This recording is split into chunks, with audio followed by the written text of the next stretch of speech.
Ya comentábamos que en muchas ocasiones en reuniones internacionales de jefes de Estado, reuniones a muy alto nivel, el presidente López Obrador se ha negado a asistir y ha enviado en su lugar a Marcelo Ebrard. Ahora, sin embargo, el presidente está en una gira por Guatemala, El Salvador, Honduras, Belice y Cuba. ¿Por qué la atención del presidente López Obrador hacia estos países? ¿Por qué esta gira? ¿Qué crees que está haciendo el presidente? Doctor Eduardo Rosales, académico de la FES Acatlán de nuestra UNAM y un prestigiado internacionalista. ¿A qué va el presidente a Centroamérica y Cuba? Eduardo Rosales, buen día, te escuchamos. Buen día, mi querido Ricardo, pues un gusto estar en este espacio, te mando un abrazo a ti y a toda tu muy informada audiencia. Y déjame comentarte que pues tal parece que la política exterior de México se ha reducido a cuestiones migratorias con Estados Unidos y también con Guatemala, El Salvador y Honduras. Aquí habría que decir que pues como contexto, el actual gobierno de México, pues que ha sido absolutamente incapaz para disminuir o siquiera gestionar de mejor manera el fenómeno migratorio. Como muchas otras cosas, pues la migración indocumentada está prácticamente fuera de control. Yo querría decir también en esta suerte de contexto que las autoridades de Estados Unidos han detuvieron en el mes de marzo a más de 200,000 indocumentados y la mayoría pues procedentes de México, Guatemala, Honduras, El Salvador, es decir, los países del Triángulo Norte Centroamericano. Pero aquí tengo que señalar algo que me parece que es digno de resaltarse, que es que la verdadera caravana migrante es mexicana. ¿Por qué digo esto? Pues porque el verdadero éxodo son los más de 60,000 mexicanos pues que han sido detenidos en los últimos meses en la frontera surestadounidense. Estamos hablando de un promedio de 2,000 migrantes diarios. Y como sabemos, bueno, pues las causas básicamente de la migración, pues son dos componentes, el económico, pues que aquí es en el que buscan pues trabajo en Estados Unidos, frente al desempleo, el aumento de la pobreza y la marginación que hay en México, y dos, la violencia y la criminalidad en nuestro país, sobre todo allí en estados como Michoacán, Guerrero, Chiapas, Oaxaca, qué sé yo, tantos países. Así es que este es lo que no se ha alcanzado a dimensionar y no se alcanza a reconocer en nuestro país. Ahora, el presidente López Obrador va a visitar 5 países centroamericanos, casi todos, hay que señalarlo. Sí. Con un enorme problema de violencia y criminalidad. También Cuba. ¿Por qué Cuba, Eduardo?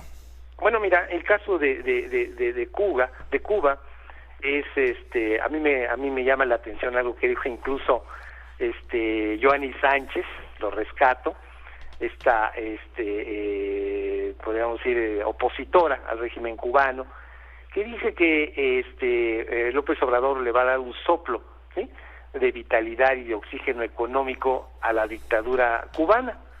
Me parece que en este caso tiene algo de razón. Incluso lo cito textualmente, ya dice, pues es muy lamentable un espaldarazo diplomático y político a un régimen en agonía al que hace mucho tiempo pues le da por reprimir protestas populares, ¿no? Entonces me llama ese elemento la atención. Y si va a Cuba es también por un elemento de afinidad ideológica, ¿de acuerdo?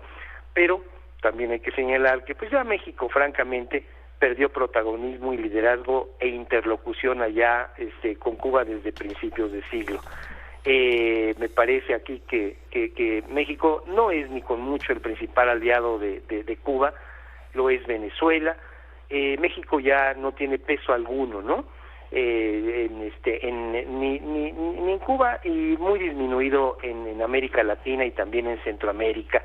Incluso nos podemos dar cuenta que AMLO no logró, incluso que el gobierno de Biden aceptara invitar a Cuba, Venezuela y Nicaragua a la famosa Cumbre de las Américas. Ya los tiempos en que México era el hermano mayor de América Latina, francamente, ya pasaron. Así es que a mí me parece que esta visita a Cuba pues se aprovecha también para una suerte de promoción personal. Yo creo que ese es un elemento que no hay que perder de vista. No ha salido una gira y la primera que lo hace incluye a Cuba. Ya le corrió la cortesía desde la toma de posesión del presidente López Obrador, y también pues incluso en algunos otros actos, mi querido Ricardo. Finalmente, Eduardo, el presidente está abogando por la presencia de los gobiernos de Cuba, precisamente, de Nicaragua y de Venezuela en la próxima Cumbre de las Américas, a celebrarse en Los Ángeles. Estados Unidos, el anfitrión, a través del señor Nichols, el subsecretario, dijo no los vamos a invitar porque no son democracias, no están invitados. Y el presidente ha insistido en ello. ¿Tú crees que se puede olfatear un conflicto en la relación México-Estados Unidos? Hay quien dice, es una especulación, advierto, que en una de esas el presidente López Obrador decide no ir. Esto sería, no sé cómo lo calificas tú, si se diera esa posibilidad, o qué va a pasar si de todas maneras va López Obrador y plantea la ausencia de estos regímenes. Bueno, mi querido Ricardo, fíjate que hay que también reconocer que las relaciones entre México y Estados Unidos siguen en un punto muy bajo. Así hay que señalarlo. Ha habido cualquier cantidad de fricciones, de una confrontación en distintos temas, como por ejemplo el energético, ¿no? Por señalar uno de tantos. Ahora, por otra parte, pues no me extrañaría que en una de estas el gobierno de México, pues más bien el presidente López Obrador, pues no fuese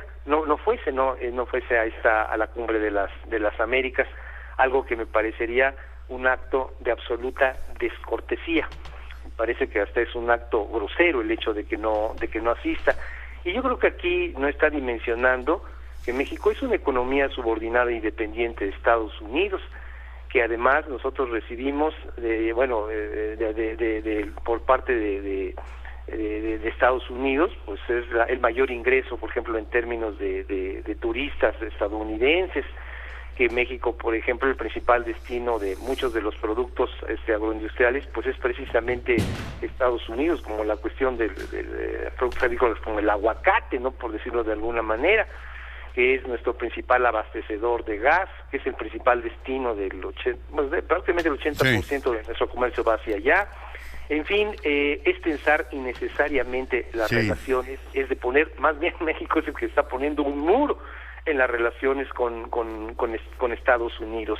Así es que aquí sí creo que esta cuestión de afinidad ideológica con estos países, como pudiera ser un acto así como de protesta, ¿no? contra Estados Unidos, lo único que va a ocasionar, repito, es generar más problemas en la principal relación que nosotros tenemos a nivel internacional, que es precisamente con Estados Unidos. Y no hay que olvidarse de un elemento, las remesas, ¿no? Entonces, han venido aumentando significativamente, aunque también la migración de México hacia Estados Unidos. Así es que me parece que sería un absoluto despropósito el que pudiera no asistir el presidente López Obrador. Bueno, pues estamos muy claros, Eduardo, seguiremos paso a paso lo que ocurra con esta gira y con la perspectiva de la Cumbre de las Américas también, que está cada vez más cercana, ya es en junio. Te mando un abrazo y gracias de verdad por tu participación, siempre muy esclarecedora, Eduardo. Un abrazo de regreso y un saludo para ti, para toda tu muy informada audiencia. Gracias. El doctor Eduardo Rosales.